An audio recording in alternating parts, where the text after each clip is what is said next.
కొత్త ఇచ్చుడు లేదు కానీ కేసీఆర్ ఇచ్చిన ఈ కోతలు పెట్టుడు, క్యాన్సిల్ చేసుడు, బంద్ పెట్టుడు, ఇగో ఇది కథ నడుస్తా ఉన్నది.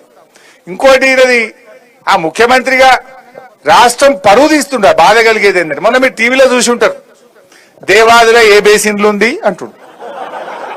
రైతు నడుతూ చెప్తాడు, దేవాదిల గోదావరి నది మీద ఉందని స్కూల్ పిల్లగాడు చెప్తాడు. బనకచెర్ల మీద గింత యుద్ధం చేస్తున్నాం ఒక దిక్కు, బనకచెర్ల నీళ్లు చంద్రబాబు తీసుకుపోతా అంటే మాకు అన్యాయం అవుతుందా, బనకచెర్లను ఆపాలని రాష్ట్రం అంతా నిలబెట్టుంది తెలంగాణ రైతులు. ఈయన అడుగుతుండే అమాయకంగా, బనకచెర్ల ఏ బేసిన్లు ఉంటది, ఆడుంటది. నువ్వు ఇప్పుడు 3 నెలలకెళ్ళి లొల్లి నడుస్తుంది, బనకచెర్ల ఆపాలని కొట్లాడుతుంటే ఈ రాష్ట్ర ముఖ్యమంత్రివి నీకు బనకచెర్ల యాడుందో తెలియదంటే నీ నిజాయితీ ఎంత, నీ చిత్తశుద్ధి ఎంత, ఈ రైతుల పట్ల ఈ రాష్ట్రం పట్ల నీకున్న కమిట్మెంట్ ఏందో అనుమానం కలుగుతా ఉన్నది.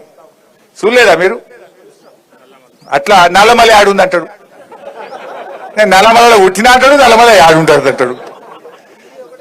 అంతా అదెందుకు రైతుల గురించి మొన్న అడిగిపోయిండు, ఏది వ్యవసాయ విశ్వవిద్యాలయం పోయిండు. వ్యవసాయ విశ్వవిద్యాలయం పోయి కందులు, పెసర్లు ఇలాంటి అన్ని కూడా మన వాటిని కందులు, పెసర్లు ఏమంటామే మనం, పప్పు ధాన్యాలు అంటాం. ఏమంటాం? పప్పు ధాన్యాలు అంటాం. ఈ కొర్రలు, రాగులు, సజ్జలు వీటిని ఏమంటాం? చిరుధాన్యాలు అంటాం. మిలెట్స్ అంటాం.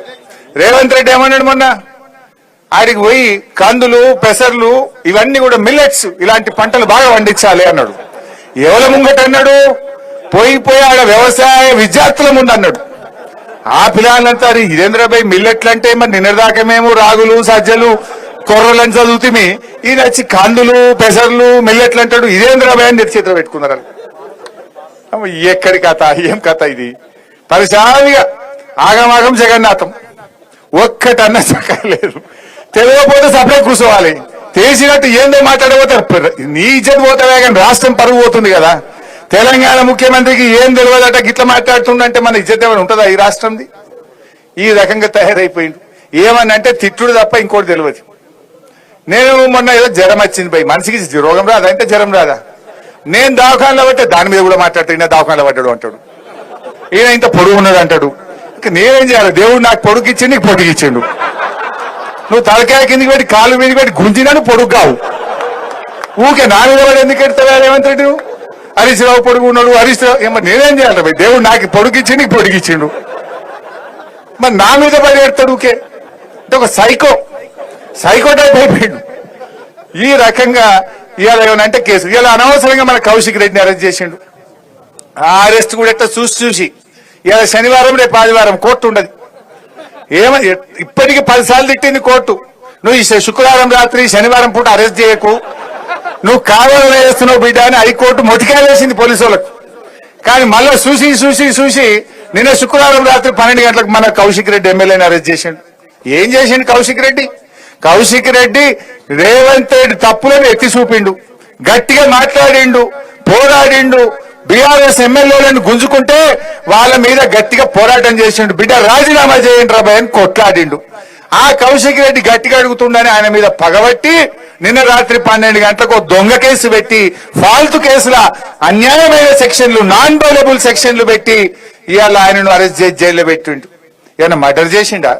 ఎవరినైనా చంపిండా? ఏమైనా మోసం చేసిండా? ఇవాళ ఒక ఫాల్తు కేసులో, అక్రమ కేసులో ఇరికిచ్చి ఇవాళ ఆయనను జైల్లో పెట్టే ప్రయత్నం చేస్తాడు. మొన్న మన కేటీఆర్ గారిని రాష్ట్రం యొక్క గౌరవం పెంచితే, రాష్ట్రం ప్రతిష్ట పెంచితే, ఈ కార్ రేసింగ్ ప్రపంచమంతా హైదరాబాద్ దిక్కు చూసేట్టు కేటీఆర్ చేస్తే ఆయన మీద కేసు పెట్టి సతాయించే కార్యక్రమం చేస్తుంటాడు. కేసీఆర్ ను కమిషన్ ముందుకు పిలిపిస్తుంటాడు. ఇంక తప్ప ఇంకో పని రాదా నీకు? పాలన లేదు, ఎంతసేపు ప్రతిపక్షాల మీద పగబట్టుడు, కేసులు పెట్టుడు, రైతులను జైలు వేసుడు, రైతులకు బేడీలు పెట్టుడు, ఇది తప్ప నువ్వు చేసిన ఒక మంచి పని ఏమైనా ఉందా?